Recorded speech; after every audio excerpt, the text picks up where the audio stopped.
Good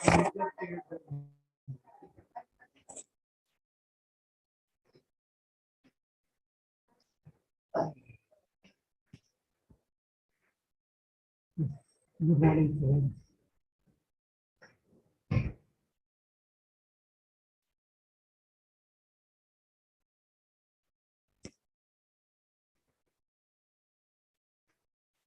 Kinds of drama.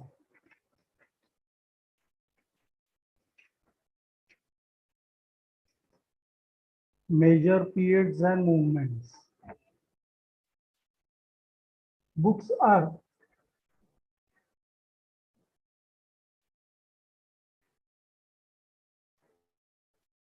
Unit 5, Major Periods and Movements. One of the important chapters from your exam point of view.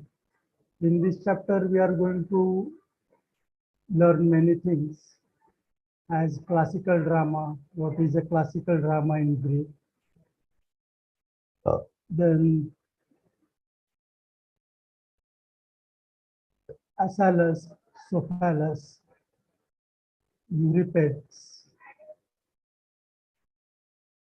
Aristophanes and Old Comedy, Menander. These are comedy, classical Roman drama, Attalus and Terence, Ilica, what is classical Sanskrit drama. Okay, here we are going to learn about beginnings more of Shakespeare's Ben Jonson and Vega and Calderon, Cornier, then modern period, Victorian period, Renaissance drama, modern drama. यातला फरक काय आहे हे परीक्षेच्या दृष्टीने महत्त्वाचे आहे. So you have to learn for your this lesson is very important from your exam point of view. So you should also learn according to what I'm going to tell you in this lesson. Is an important. Okay. So for the first time,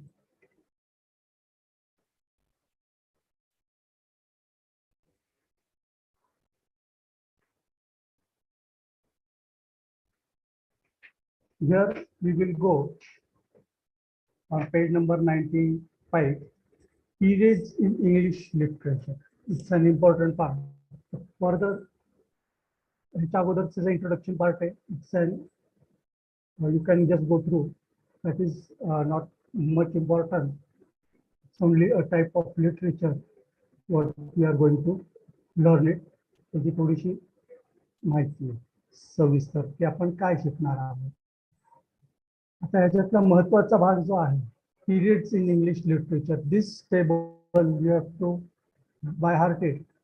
They can ask you periods असे काही विचारणार नाहीत exam मध्ये, पण तुम्हाला एकाच याच्यात असल्यामुळे तुम्हाला ते कसे की एलिझाबेथियन पिरियड कोणता आहे, ओल्ड इंग्लिश पिरियड कोणत्या एरामध्ये, the रिनायसन्स पिरियडचा 15 to 1660 रिनायसन्स period, 1558 1603 Elizabethan age, 603 to 1625 Jobastian age, 1625 to 1649 Caroline age, 1649 to 1660 Commonwealth or Puritan Integrim. Okay, 1660 to 1785 the neoclassical period. Okay, 1660 to 1700 the Restoration period, 1700 to 1745 the Augustan period. Augustan period म्हणजे pope यांचा काळ. 1745 1785 the age of sensibility or the age of Johnson. Then 1785 to 1803 the Romantic period. Then 1832 to 1901 the Victorian period. 1848 to 60 the very Raphaelite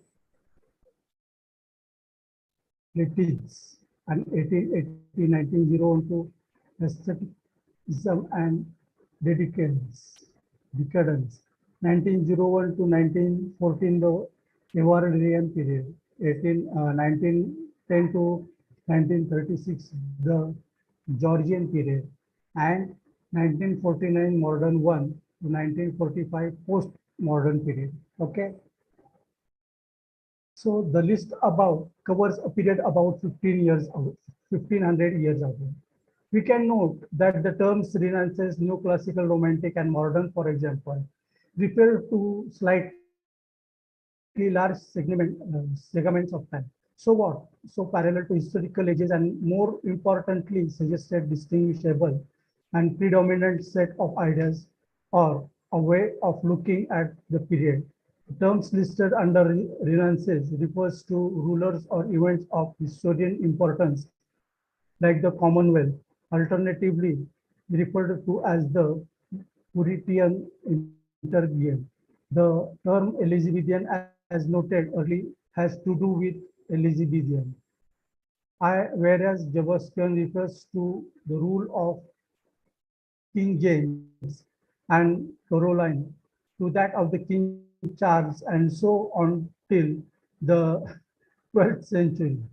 We must be careful to note that there is no uniformity regarding the James names given to period, literary period, age of Pope and age of Johnson, honors the predominant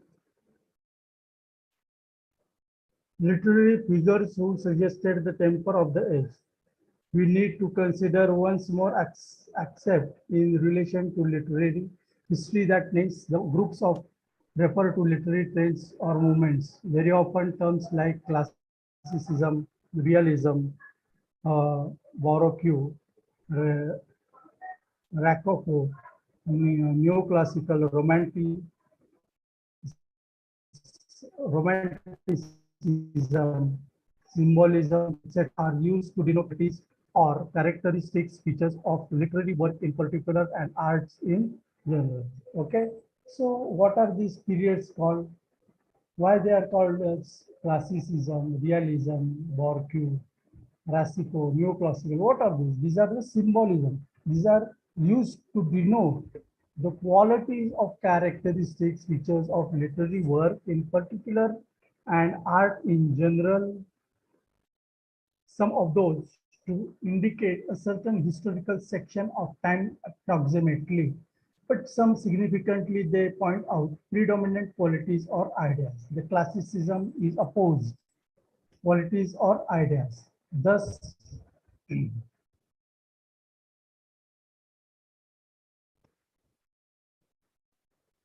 classicism is opposed to romanticism in classical critical debates because they represent two distinct set of ideas.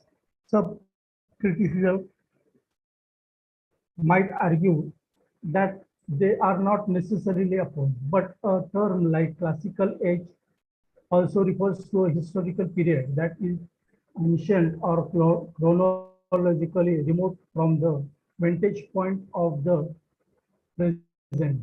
As far as European literature and its history is concerned, classical means ancient Europeans literary, especially Greek and Roman literature, or roughly European literature before the dawn of Christianity. It is due to that classical literature as a whole represents a vision categorically different from the post-certain Christian literature. The problems become a little more complicated. If, when we began to think of classical literature of the East, perhaps we should use the term to denote ancient times or visions that have obvious, the vision of the world that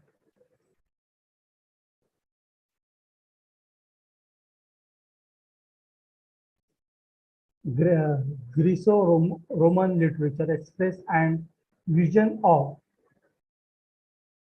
Eastern literature as a whole do not share similarities of attitude. But at this stage, we do not concern ourselves with these advanced critical ideas in the light of the above discussion, we will now examine major periods of drama. Classical drama. We attempt to understand the concept of period in literary history in the unit gone before. We said that a serious student of literature is interested in locating the text in what is called its context. It helps us in realizing that the text is at once a product of its items and also goes beyond it. In fact, the perennial appeal of a work of art depends on its ability of abstract. Subsequent generations of readers, we have a word to describe this quality of a work. We name such work as classics. The work is deprived from classicism, a set of qualities that characterize a work of art. But as we saw in the last unit, classicism or classical also refers to a whole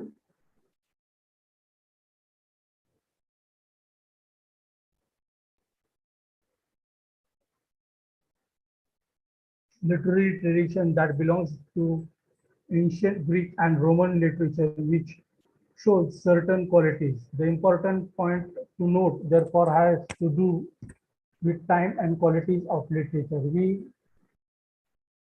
call classical. In this unit, we will take a rapid survey of classical drama.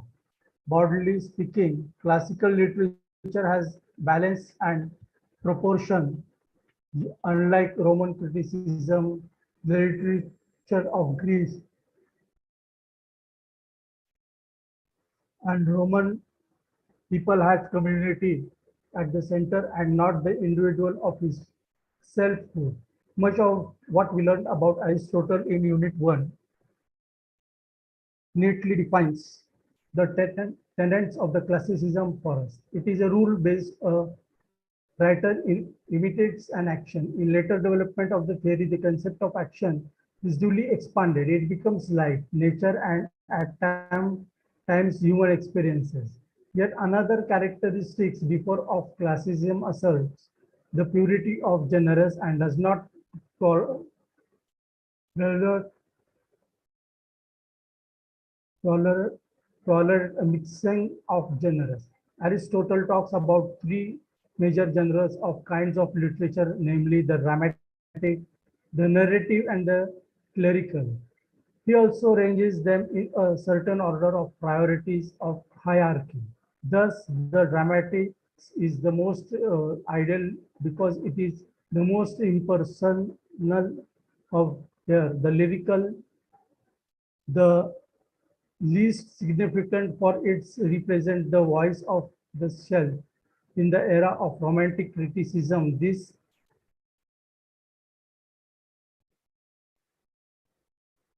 three major genres were subdivided further into several classes.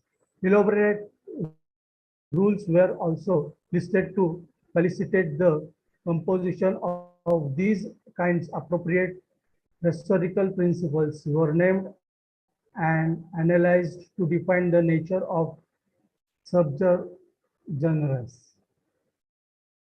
Thus, use of language was governed by the idea of decorum. Once we have this background in mind, we can suggest the major dramatists and their contribution to the history of the classical drama. Classi Now we will go to classical drama, Greek. Classical Greek drama originates in regional attributes, ritual of primitive forms of worship of deities, Dionysus, created in the image of the man who the most of important and was associated with the several functions of festivals. He was convinced as the spirit of spring, the god of the wine, and also the god of rebirth, the death and the rebirth of Dionysus was enacted before his worshippers. It course of incidental heroes and their brave deeds were substituted and recited. The rites and the rituals began to include the human figures. The later development of Greek drama who owes greatly to the contribution of the Thepis, who was director of choruses. He was also actor and innovated the idea God by using white makeup. He was perhaps the first to acquire a theater building. Yet another figure, we acquired a Hilger building. We, another figure we need to remember is the despotic ruler, Taurus, who in 1535 BC seems to have been responsible for introducing drama consent. Thus, in ancient Greece, drama made through gradually the necessary transition from ritual, the art, and created the subsoil of the great dramatists. We can say that in the 5th century BC, Greece involved the long-awaited amalgam of singing, dancing, acting, and sensory, the express powerful, the significant element of deeply left human experiences. 5.2.2 Aeschylus, Greek tragedy as we know it today, began with Aeschylus 15 5 to 5 to 450 BC. The soldier dramatist information about a number of poetic dramatists who wrote tragedies and participated in contests held during festivals. In known, the Greek dramatists were prolific, prolific writer, but unfortunately, their work have not survived. A large number of fragments are available. We can at best develop some idea of the content on the basis of this fragment. Fortunately, a sizable number of tragedies has reached us, especially those written by the three major Greek dramatists, namely Aeschylus, Sophocles 496-406 BC, and Euripides 1850 48 to 406 BC. It is believed that Aeschylus wrote about 90 plays.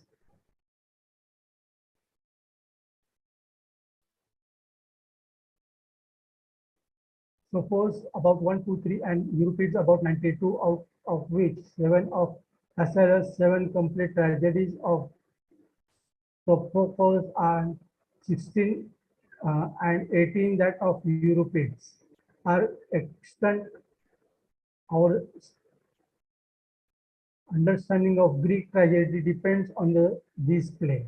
We have noted in early units how Greek tragedy has a chorus and an agon depended on two actors. It was Sophocles who introduced the third actor and reduced the thrust of the chorus. Obviously, Greek tragedy was profoundly influenced by the events of the times. It is especially true of Aeschylus, who was respected as a national hero. Much before he wrote his first play, the Persian, in general, Greek drama used mythological stories that were a matter of common knowledge.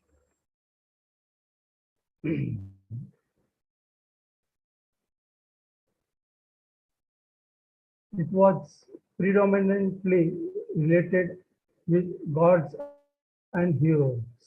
म्हणजे mythological stories म्हणजे देव देवांवरचा विश्वास त्यांच्यावरती जे काही लिहिलेलं आहे गोष्टी त्याच्यावरचा त्याला म्हणतात mythological stories, okay, related with the gods and the heroes. Mythological stories, where broad journalism can be made about Greek tragedy. That is, it's predominantly deals with philosophical and ethical implications of human action and the nation of justice. We would not be wrong to say that the evolution of Greek tragedy maps a transition from the justice of gods of extraordinary human beings solely responsible to their action. They, the focus shifts from the divine to the human, so much so that it Europeans we began to have a point of view that seems spectacle. Euripides, who was not very popular among his contemporaries, appears to question the Greek world view and raises doubts about their beliefs. To simplify, in order to understand this development, we can say that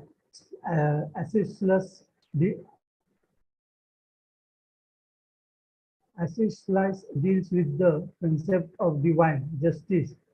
Sophocles concentrates on human pride, ignorance, and the errors of the judgment man committee, and Euripides challenges the traditional vision. It is mainly because of the complexity of Euripides' approach that he appeals us to. He seems quite modern in his formulation. When he began to consider the drama of Aeschylus, the father of the Greek tragedy, three influences seem important. The first has to do with the social socio-political Greece. The Greek city states faced Aeschylus was a witness to the strained relation between the Persian and the Greece. The Persian invades and the conceived defeats of the Greeks in the Second War made the threat of the Athens, his native states, very real. Aeschylus was then a young man and a reputed soldier. The war was represented a clash of two worlds, two different ways of life, or two principles. It was only natural for a genius like Aeschylus to respond sensitively to the contemporary conflict and to transform it into the subject of his tragedies. The second is the equally important but rather personal. The Greeks regarded Aeschylus as God intoxicated. As a child, he was initiated into modes of mystic worship. Later day, Greece is known for its rationalism, that is, human reasons as the most certain guide to the understanding of the universe. In, in Aeschylus, we see the earliest years historical and tension creative tension between the aesthetic and the rational mode of gaining knowledge. The third aspect results from this tension and informs his tragedies.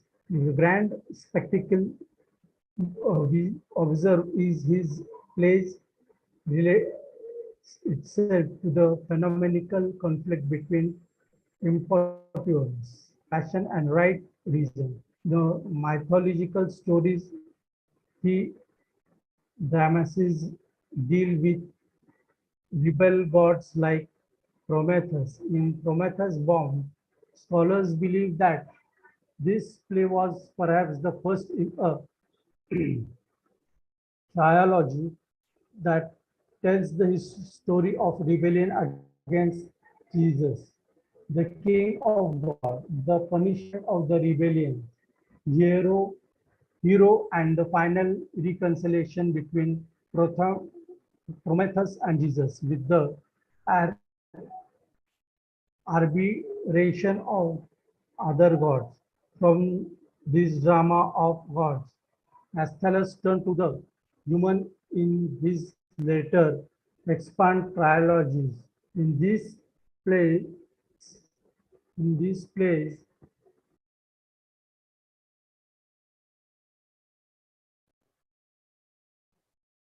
Aeschylus deals with the accident blood feuds of ruling families, the blood curdling stories of violence and revenge are nominated by crime, ambition, and rivalry. It is the absence of an all encompassing moral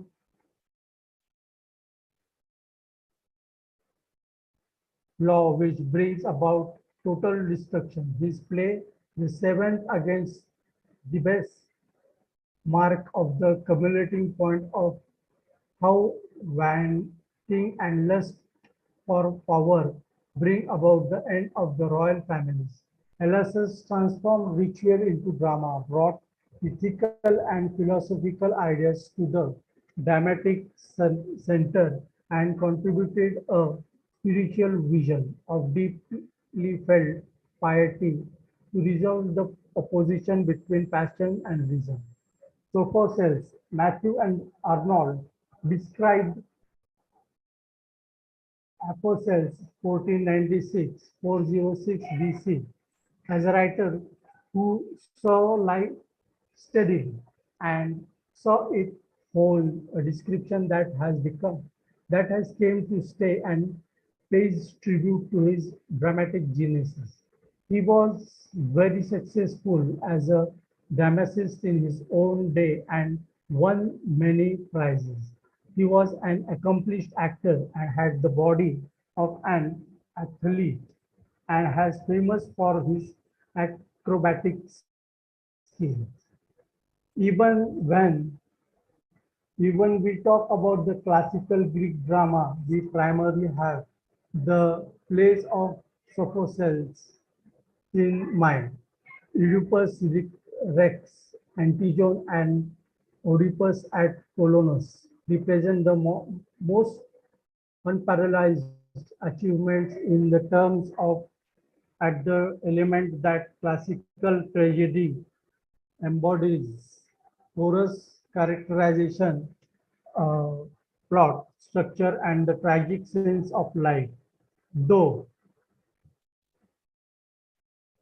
the concept of faith rules his overall vision, so far as concentrates on deep moral conflicts and issues that human existence is forced to suffer. A young girl like Antigone, for instance, rises to tragic heights and grows into a mature woman because of her choice and suffering.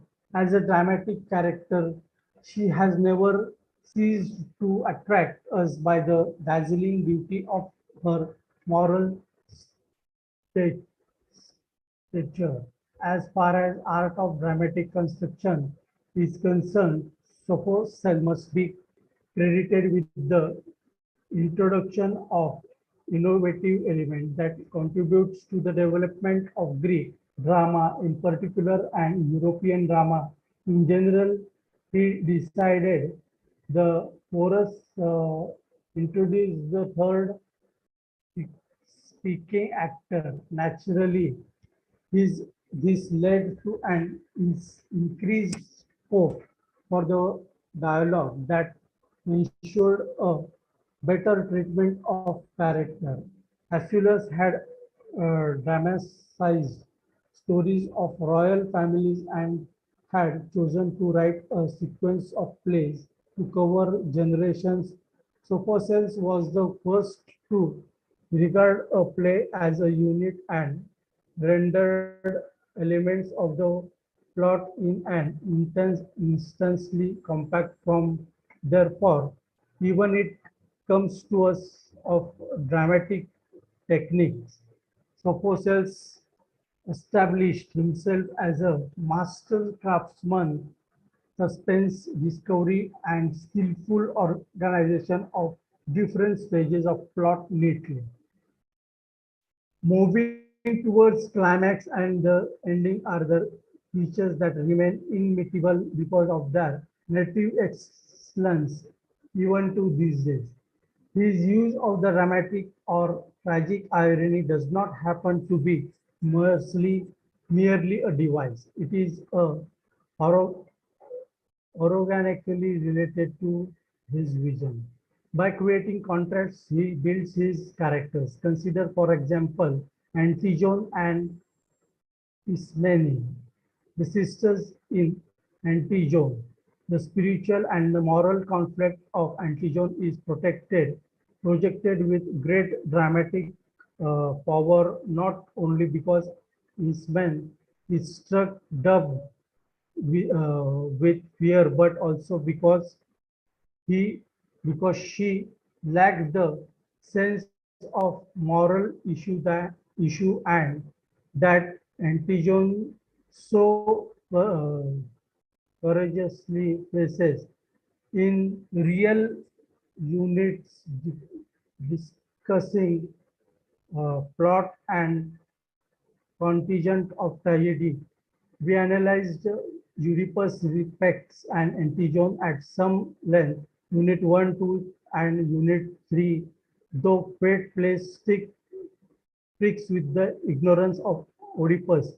He is equally responsible for his fall.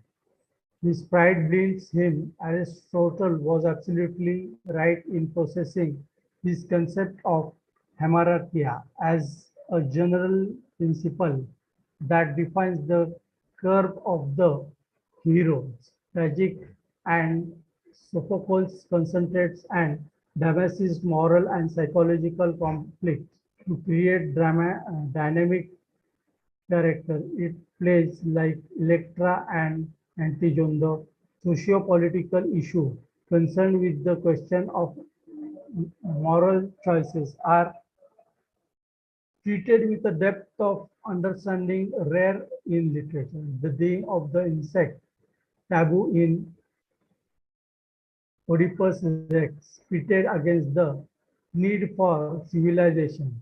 The context between duty of family and duty of the state in Antigone, and the final peace and serenity of Oedipus at Colonus highlights the conflict between the desire for order and the reality of disorder generated by primitive passion.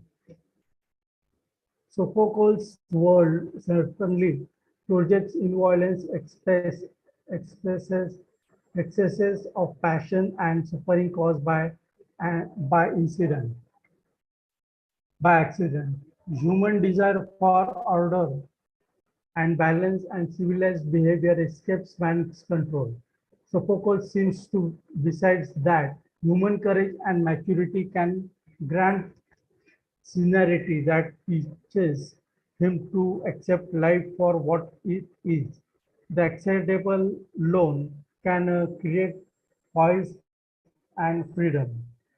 The greatness of Oedipus at Colonus depends largely on this vision that his genius achieved in concentrate terms. Europeans in the foregoing units, we have noted that Aeschylus was predominantly concerned with the concept of divine justice and how it affected the lives of heroes. Sophocles, on the contrary, was deeply interested with partners of moral behavior in the human world, how men were responsible for what they did. Human action invented consequences that they had to face and suffer. Sophocles had his beginnings in the realistic and religious traditions of Greece. The balance and the control necessary to attain peace and happiness. Sophocles believed what based on how human beings resolved the conflicts between passion and reason. In both these dramas, the world of the divine beliefs is still real and immediate, though the focus shifts from the divine of the human.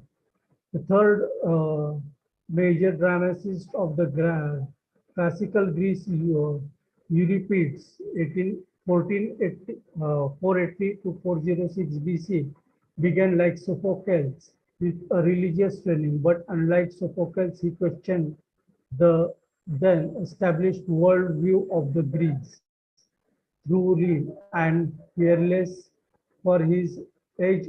Euripides was far ahead of his times and was deeply concerned with the complexity of psychological motivation of his characters, the ambiguity that informs his treatment of human materials seems to make him order. The spirit of inquiry, doubt, and challenges probably made him unpopular, and in his later years, he had to suffer exile till he had some support in his own state. Perhaps in the history of European literature, Euripides represents the first example of the great writer who was completely misunderstood by the contemporary by the fate of all great artists who dare to think beyond their time. The skepticism of his outlook did make his audience blind to the soiled merits of his dramatic text, the lyrical qualities of the courses, and a highly original interpretations of the stories of royal families suggested an extraordinary aesthetic achievement that has endeared him to modern readers. His Aeschylus' world's view was influenced by the war between the Persian and the Greeks. Euripides' vision was no less profoundly affected by the war between the Athenians and the Spartans. The long drawn uh, outward blended into 404 BC with the conclusive defect of the uh, Athens. Scholars have argued that he was greatly disturbed by Athens attracting the small instant small island state of Melos. Athens, in spite of its civilized background and culture attainment, stood out to be uh, uh, absolutely ruthless and ferocious.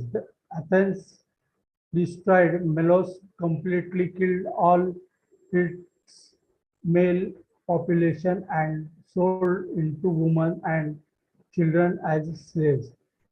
It is believed that the woman of trade deals with this event, and he seems to perceive how this action of guilt would bring about the total defeat and destruction of Athens. The threat of external aggression, its expansionist tendencies, and ever-present instability caused by factional warfare between the city-states were realities he could hardly ignore. It is interesting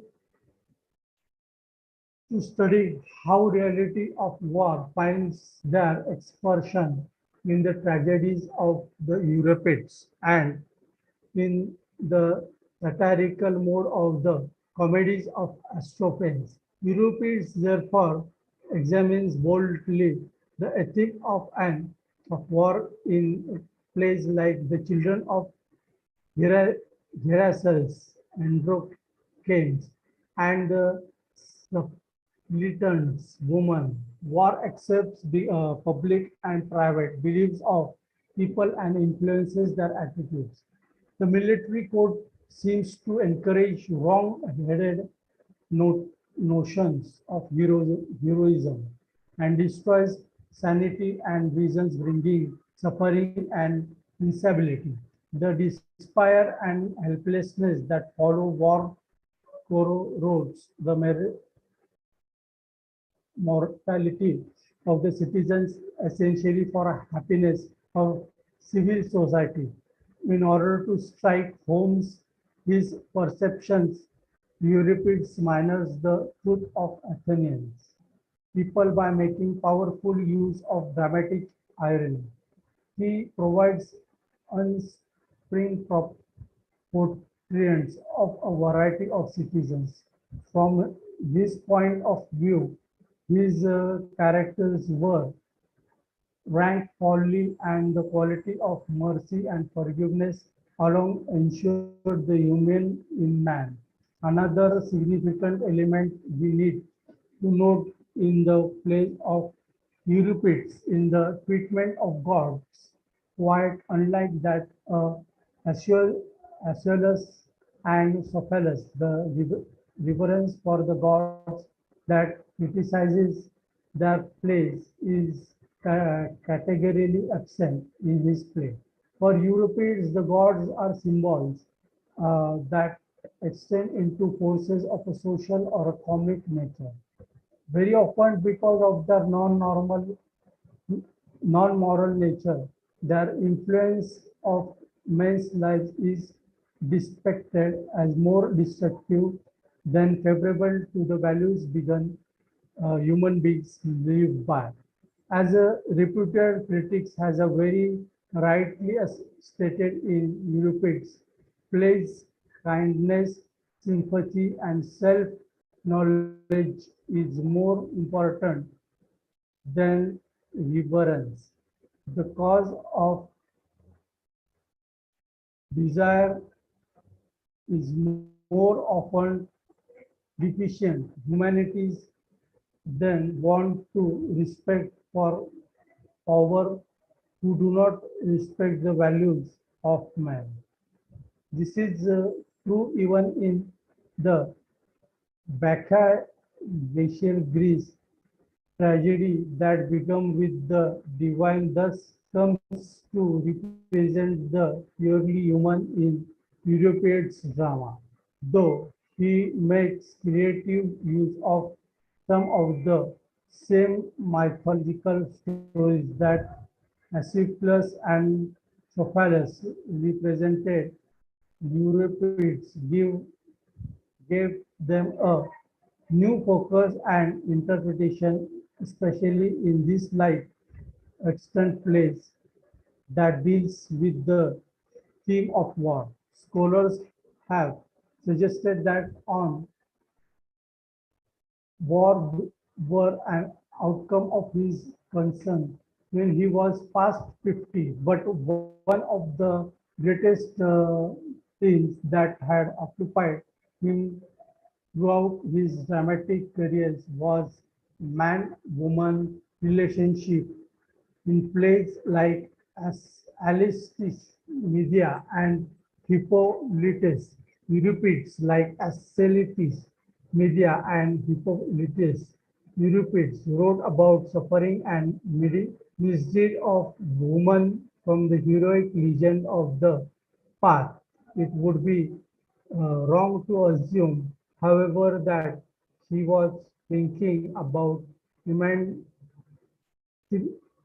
emancipation of women. He was too much a child of his times. He knows that the Greeks of his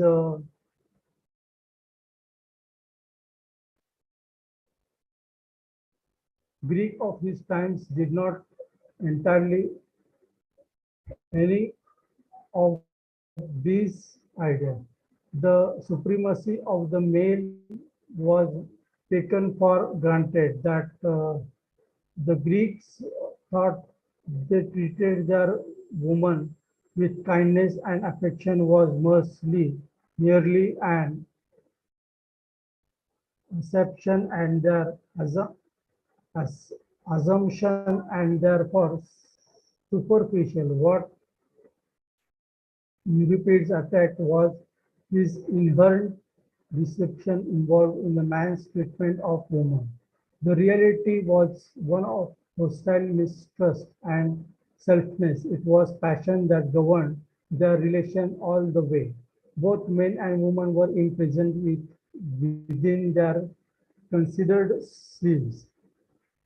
He criticized, therefore, both the sexes and their behaviors. It is if this attacks on men was strongly, it was only because of their traditional and unquestioned status and power. He finds fault with the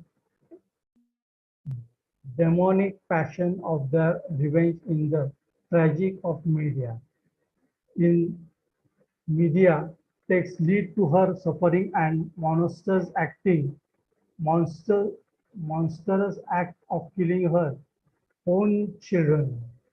But equally forceful he is critical of Jason, her husband's cold, selfish and political act of Mary carrying Cicerone, the king's daughter. Media's possessive nature is a true finds Jason this greed and unfaithfulness unpardonable. She brings total destruction on the household. The play seems to be eventually balanced between the passion of media and the cold, calculated selfishness of Jason. In Alice's, a play that modern readers seem to appreciate, we have a more pungent and sharpened criticism of man-woman relationship. The play could in fact he regarded as typical of Euripides. In terms of his art and vision, King Admetus has to accept death. But in the case he wants to escape his fate, someone else should be ready to die for him. No one seems to accept the condition, not even his old father and mother. Alastrix, his wife, decided to sacrifice herself to save her husband. Both love each other instinctively. In fact, it is love that makes a self decide but could be support. Admetus is in high tense acceptance of Alice's sacrifice. Does he really love her as he seems to profess, or is it merely a show that is finally exposed in the face of his desire life? Alestis accept death and in is taken to the underworld. Adamant is in mourning at the stage.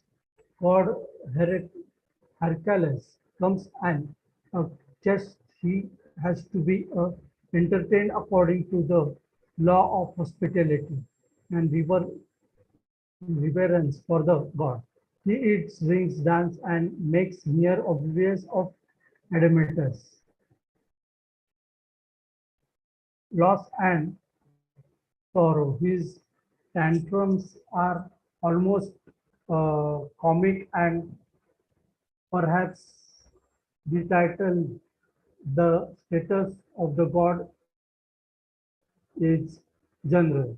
They are so unbecoming, but when he learns about the queen's death, he offers to go to the world underworld, fight with death, and bring Astastis back to the place.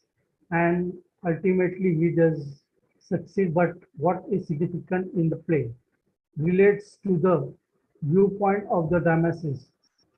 Alcestis' love for Admetus is genuine and intense for he decided to sacrifice herself, but Admetus' position turned out to be ambitious.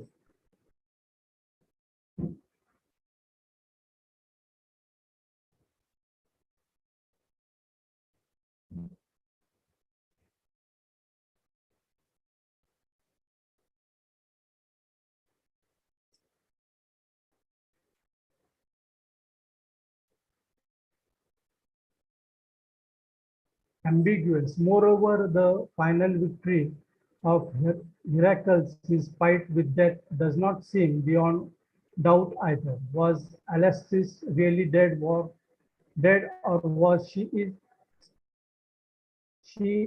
a state of prolonged swoon? We seek the skepticism of Europeans, sharply operating and questioning everything that the Greeks had complacently made their own. The way Euripides makes sense of his times and human reality lend him an imaginative quality that makes him relevant to us. In some classical Greek tragedy depends heavily on mythological stories, blood history, bloodthirsty feuds in royal families, and the clash between primitive passions and reason that usually does not appear to prevail very often. The three masters use the same stories, but their renderings are different. In one word, we could say that Greek tragedy moved from the notion of divine dispensation to human responsibility. Surprising Greek tragedy in anti-war and anti-violence, in spite of its despite of violence and destruction, the Greek masters wrote so much about war and bloodshed that they could only stand for peace and civil togetherness. 5.2.5 Aristophanes' Old Comment.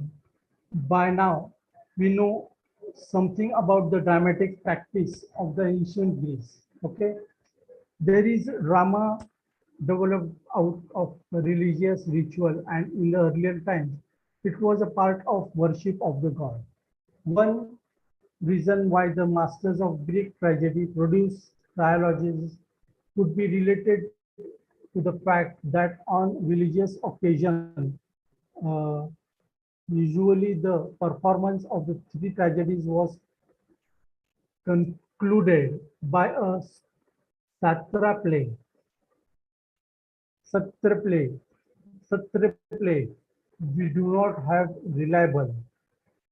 The date of releases. Athens was not only defeated but was totally demoralized.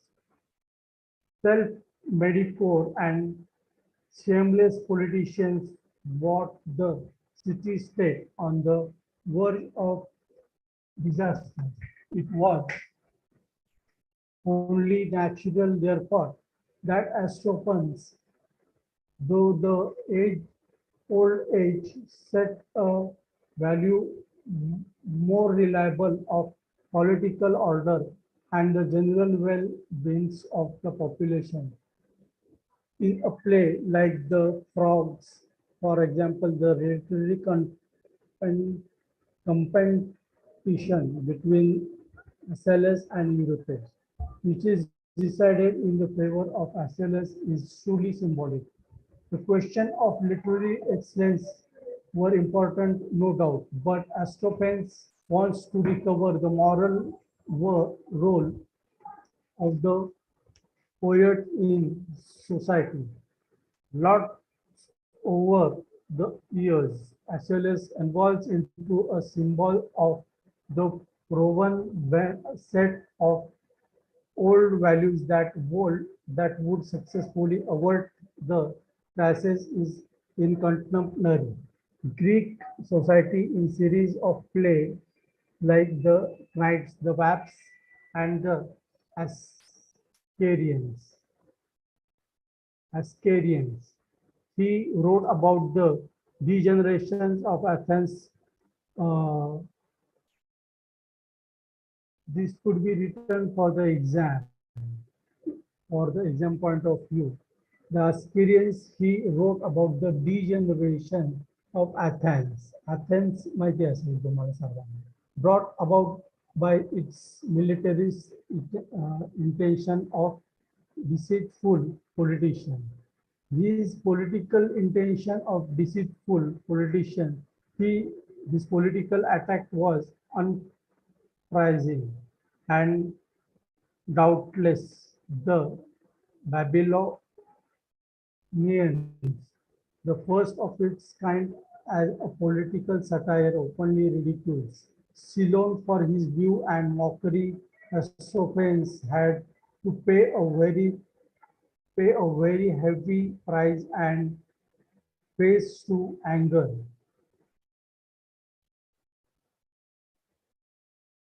of the ruler and suffer torment.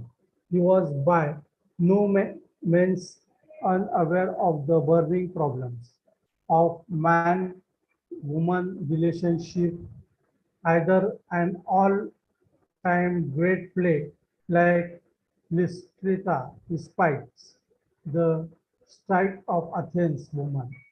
As a measure to make a peace prevail, they sexually strain their husbands intensively, projection of fantastic ideas, and sustain rumors were in his powerful weapons.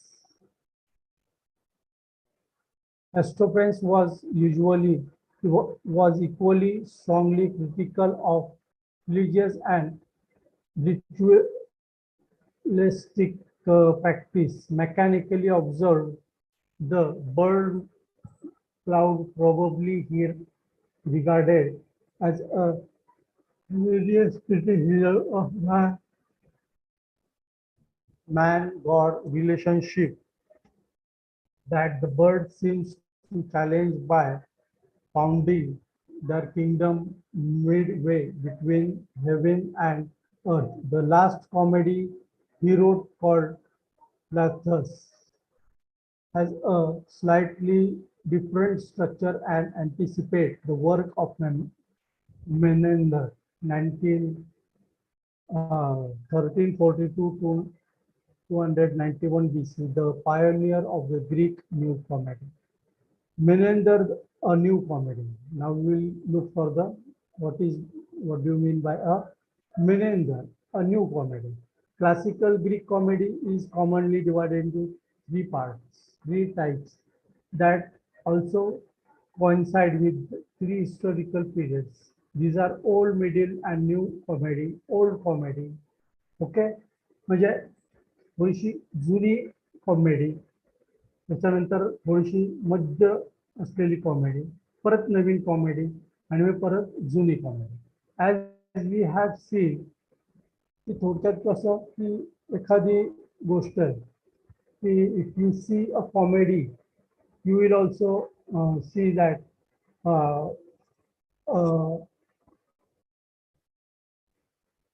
comedy actually these are the old, middle and new comedy. Old comedy म्हणजे थोडक्यात कसं की प्रांत जो आहे आता कसं की याच्यात एखादं तुम्हाला उदाहरण दिलं की कॉमेडी हसण्याकरता की how should it be like a joke, it's like a joke, okay. म्हणजे आत्ताच्या काळातला जोक म्हणतो ना आपण, ते आपण एखादा जोक सांगू शकतो, ती छोटीशी कॉमेडी होती. It's like that. ते आता एखादा जोक सांगायचं झालं तर समजा 3 हे आहे, बोटीतून चाललेले गृहस्थ आहेत. एक हिंदू आहे, एक ख्रिश्चन आणि एक मराठा. आणि त्यातून तिघही बोटीने चाललेले असतात आणि जाता मोठी लाट येते आणि लाट आल्यावर म्हणतात, अरे आता आपण आपापल्या देवाचं नाव घ्यावं आणि आपल्याला आपला देव वाचवेल.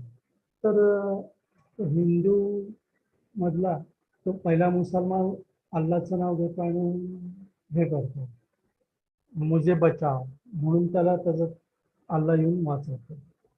Christian comes, Christian takes the name of the Jesus and then he explains, oh, Jesus, please serve me and please be helpful for me. Please feel pity for me, for on my life. म्हणून मग त्याच्यावर Jesus परत आनंदी होतो आणि त्याला वाचतो. हिंदूमध्ये तो म्हणतो, अरे आपण कसं वाचवायचं का? हिंदू तो गणपतीचं नाव घेतो आणि गणपती म्हणतो, की अरे मी तुला कसं वाचू, तू तर मला नेहमी सारखा गणपती 10 दिवस झाले की पाण्यात बुडवतोस, तर मी नाही तुला वाचू शकणार. म्हणजे थोडक्यात हे it's like a district and a comedy. It's like an old comedy. Okay, you can feel laughing on that. It's like a joke. Demanded sharpness, okay, we will go for the chapter. And demanded sharpness, perception of the reality. The characteristics, features of astrophic comedy.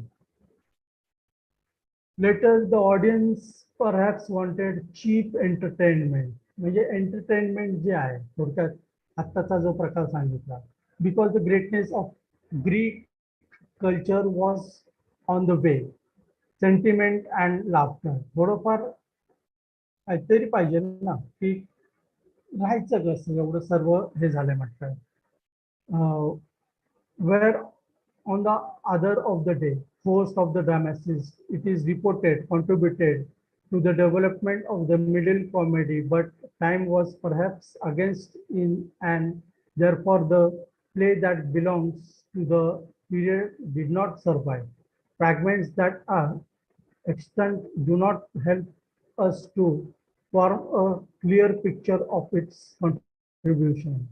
It was only in the hands of Meander that some of these choose structural elements were put together to evolve a new and distinct form which becomes popular. It must be said that new comedy of Meander continues to all audiences, spellbound even in our own day. The Canadian critics Northrop Parry was absolutely right when he stated that new comedy is more a formula than a form. Scholars have said that there are about 64 practitioners of new comedy, but Leander was the greatest among them. Unfortunately, nothing of new comedy has survived. Okay, here this is for the comedy part.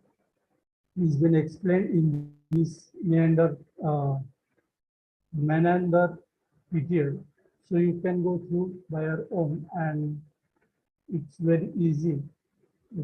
There is nothing to explain what is actually the period. You have to understand for your own. Okay. So for today, we will stop over here to 102 page number, and for the second period, we will start from page number 103, classical Roman drama. Okay, thank you very much.